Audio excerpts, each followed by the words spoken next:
Hello दोस्तों। जब कभी भी जीवन में आपका कॉन्फिडेंस लो हो तो ये स्टोरी सुनिएगा। एक छोटा सा गांव था जहां पर एक आदमी पहाड़ तोड़ने का काम किया करता था। दिन भर वह पहाड़ तोड़ता था और शाम को उसके काम के बदले में थोड़े से पैसे मिलते थे। वह घर चला आता था, कुछ समय परिवार में बिताता था और सो जाता था। अपने इस जीवन से उसे कोई शिकायत नहीं थी। वह इस अपने डेली के काम से बहुत खुश था। फिर एक दिन वह रोज की तरह सुबह पत्थर तोड़ने जा रहा था। उसके मन में एक ख्याल आता है, ये भी कोई ज़िंदगी है। वह सुबह से शाम तक पत्थर तोड़ता है और बदले में उसे बस थोड़े से पैसे मिलते हैं, जिससे किसी तरह वो अपने परिवार का पालन पोषण करता है। काश कुछ ऐसा हो जाए कि जो मैं चाहूँ वो मुझे मिल जाए। काश कोई ऐसी शक्ति मिल जाए जिससे मैं जो चाहूँ वो पा सकूँ। वह घर गया, उसने खाना खाया। उसका ध्यान खाने पर नहीं था, क्योंकि वह सोच रहा था, काश मैं ये पालूँ वो पालूँ। दोस्तों, वो सोचते सोचते सो गया और जैसे ही उसे नींद आई उसने सपना देखा। सपने में उसने देखा कि वह रोज की तरह सुबह पत्थर तोड़ने जा रहा था। रास्ते में उसने एक बड़ा सा घर देखा और मन में सोचता है, काश मैं इस घर का मालिक होता या घर मेरा होता। और दोस्तों, जैसे ही वह सोचता है वह उस घर का मालिक हो जाता है। वह घर उसका हो जाता है। लेकिन उसकी यह खुशी देर तक नहीं टिकती है। वो अपने घर के बाहर एक बड़ा सा शोर सुनता है। वह घर के बाहर निकल कर देखता है तो एक नेता की रैली निकल रही होती है। उस नेता की झलक पाने के लिए हजारों लोग तरस रहे होते हैं। फिर वह सोचता है, काश मैं नेता होता तो मेरा दबदबा होता, हजारों लोग मेरे इर्द गिर्द घूमते, मेरा वर्चस्व होता। जैसे ही वह सोचता है कि वह नेता होता, वह नेता बन जाता है।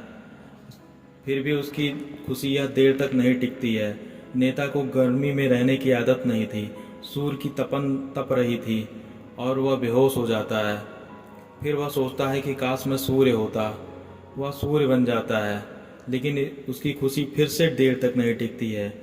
फिर बादल आ जाते हैं और बादल घेर लेते हैं। सूर्य की रोशनी लुप्त हो जाती है। फिर वह मन में सोचता है, काश मैं बादल होता तो मैं सूर्य को भी ढक लेता। जैसे ही वह सोचता है दोस्तों कि मैं बादल होता, वह बादल बन जाता है। लेकिन फिर से भी उसकी खुशी फिर से देर तक नहीं टिकती है। तभी तेजी से हवा का झोंका आ जाता है और वह बादल को उड़ा ले जाता है। फिर वह सोचता है, काश मैं बादल होता, काश सॉरी दोस्तों काश मैं हवा होता, क्योंकि हवा में उतनी ताकत है कि वो बादल को भी उड़ा सकती है। फिर वह हवा बन जाता है। लेकिन फिर भी उसकी खुशी, ये भी खुशी उसकी देर तक नहीं टिकती है, क्योंकि रास्ते में हवा के झोंके में पहाड़ आ जाता है और पहाड़ उस हवा को का रुख बदल देता है, उसकी दिशा को मोड़ देता है। वह चाहता है कि मैं पहाड़ को हिला सकूं, लेकिन वो लाख मशक्क़त करने के बाद भी पहाड़ को हिला तक नहीं पाता है। फिर वह मन में सोचता है, काश मैं पहाड़ होता जो हवा को भी रोक सकता है। फिर वह पहाड़ बन जाता है।